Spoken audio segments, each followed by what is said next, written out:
Bismillahirrahmanirrahim. Today's topic of discussion is clinical correlates regarding lungs development. हमने 8 important clinicals को देखना है। पहला होगा ओलिगोहाइड्रोमियास, इसका लंग की डेवलपमेंट के ऊपर क्या इफेक्ट होता है। दूसरा लंग्स ऑफ न्यूनेट, तीसरा रेस्पिरेटरी डिस्ट्रेस सिंड्रोम, चौथा लोब्स ऑफ एजाइगस वेन, पांचवा कंजेनिटल लंग सिस्ट, छठा एजेनेसिस ऑफ लिवर, सातवां lung hypoplasia and the last but not least accessory lung tissue. First clinical is oligohydramnios और इसका lungs की development के ऊपर क्या इफेक्ट होगा। ओलिगोहाइड्रोमियास का मतलब होता है कि एमनियोटिक फ्लूइड की अमाउंट बहुत ज़्यादा कम हो जाना।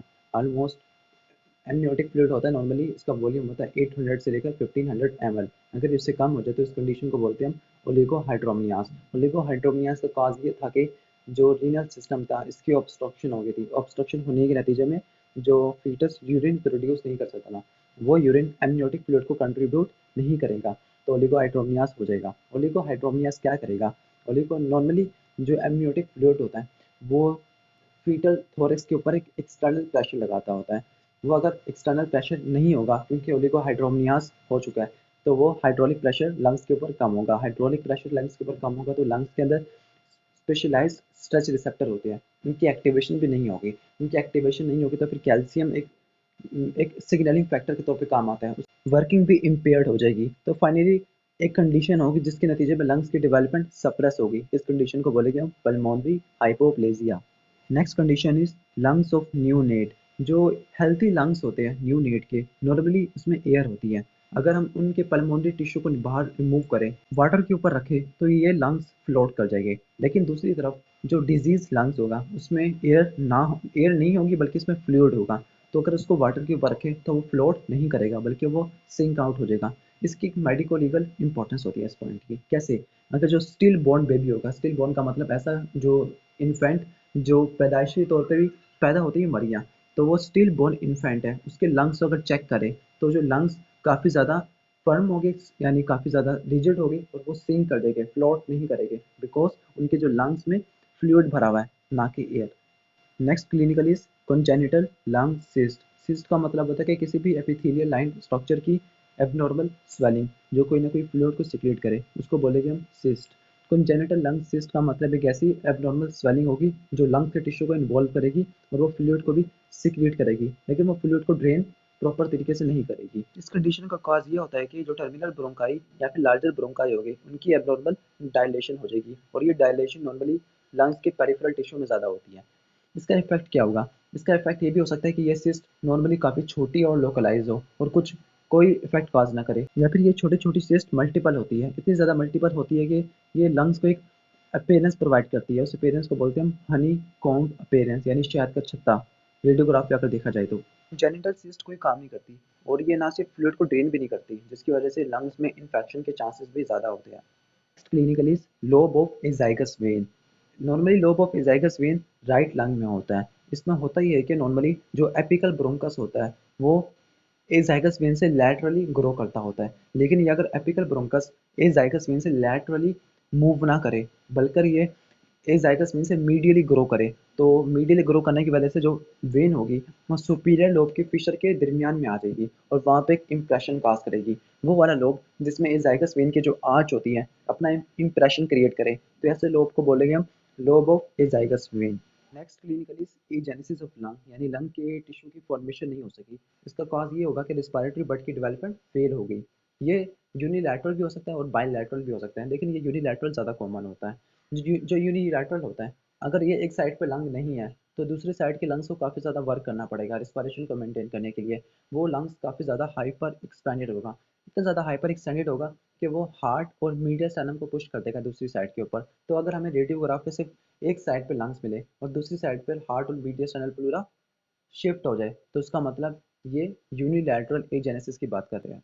Next clinical is pulmonary hypoplasia, यानी लंग हाइपोप्लेजिया। जब हम लंग के डेवलपमेंट में पढ़ेंगे तो वहाँ पर जो लंग्स की जो साइज बढ़ता होता है बर्थ के बाद, वो एल्वुलाई के नंबर ज़्यादा हो जाने की वजह से, ना कि ब्रोंकाई और एल्वुलाई के साइज बढ़ने की वजह से, तो हम इस कंडीशन को बोलते हैं हाइपरप्लेजिया। यानी किसी भी टिश्यू का अगर ये ग्रोथ होती हो नंबर बढ़ाकर तो उसको हाइपरप्लेजिया बोलते हैं। अगर इसकी ग्रोथ होती है इसके साइज को बढ़ाकर तो उसको हम हाइपरट्रॉफी बोलते हैं। पल्मोनरी हाइपोप्लेजिया या लंग हाइपोप्लेजिया, इसका मेन कॉज ये होता है कि जो एब्डोमेन के विसरा होते हैं नॉर्मली तो वो एब्डोमिनल कैविटी के अंदर रहते हैं, लेकिन अगर कंजेनिटल डायफ्रामेटिक हर्निया होगा, कंजेनिटल डायफ्रामेटिक हर्निया के नतीजे में ये एब्डोमिनल विसरा थोरैक्स में आ जाएगी। थोरैक्स में आने के बाद ये लंग्स को कंप्रेस करेगी। लंग्स के कंप्रेशन होने की वजह से लंग्स का जो पैरेन्काइमा टिश्यू होगा वो कंप्रेस हो जाएगा। कंप्रेशन के नतीजे में वो पैरेन्काइमा टिश्यू एयर को एक्सचेंज नहीं कर सकता, यानी ब्लड एयर बैरियर के ऊपर ये काम नहीं कर सकता। काम नहीं कर सकने की वजह से जो पल्मोनरी ब्लड होगा वो आगे यूटिलाइज नहीं हो पा रहा। दूसरी तरफ लंग के पैरेन्काइमा टिश्यू की कंप्रेशन हो गई है, यानी पल्मोनरी रेजिस्टेंस बहुत ज़्यादा सीवियर हो गई है। पल्मोनरी ब्लड फ्लो लंग्स के अंदर बहुत ना होने के बराबर होगा। अगर ये रिस्पायरेशन इम्पेयर्ड होगी ज़्यादा अरसे तक तो ये डेथ भी कॉज कर सकती है। Next is respiratory distress syndrome. Respiratory का मतलब ये ऐसा कोई प्रॉब्लम है जो रिस्पायरेटरी सिस्टम को अफेक्ट करेगा। डिस्ट्रेस का मतलब होता है कि किसी चीज़ में डिफिकल्टी होना। Difficulty in breathing is also called dyspnoea. जबकि सिंड्रोम का मतलब होता है कि कोई भी डिफरेंट मल्टीपल फीचर्स होते हैं किसी भी डिजीज़ के और इनका एक कॉमन अंडरलाइंग कॉज होता है तो उसको हम सिंड्रोम बोलते हैं। रिस्पायरेटरी डिस्ट्रेस सिंड्रोम में इन्फेंट को ब्रीथिंग में काफ़ी ज़्यादा मुश्किलात होगी। उसका अंडरलाइंग कॉज होगा सरफेक्टेंट की डेफिशिएंसी होगी।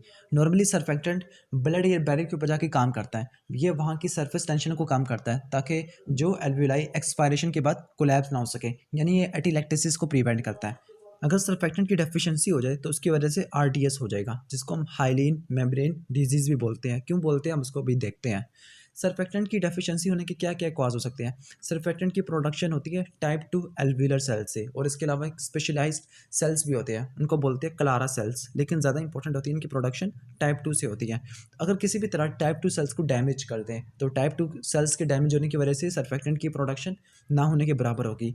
इनके क्या क्या कॉज हो सकते हैं इनके डैमेज के, कि अगर लंग्स में कोई इन्फेक्शन हो गया है, सेप्सिस हो गया है, या एस्पायरेशन हो गया है, निमोनिया हो गया है, चोकिंग हो गई है, या फिर एस्फिक्सिया हो गया है। एस्फिक्सिया का मतलब होता है कि जो कार्बन डाइऑक्साइड और ऑक्सीजन की एक्सचेंज होती है वो अगर एब्सेंट हो जाए या फिर इम्पेयर्ड हो जाए तो उसे एस्फिक्सिया बोलते हैं।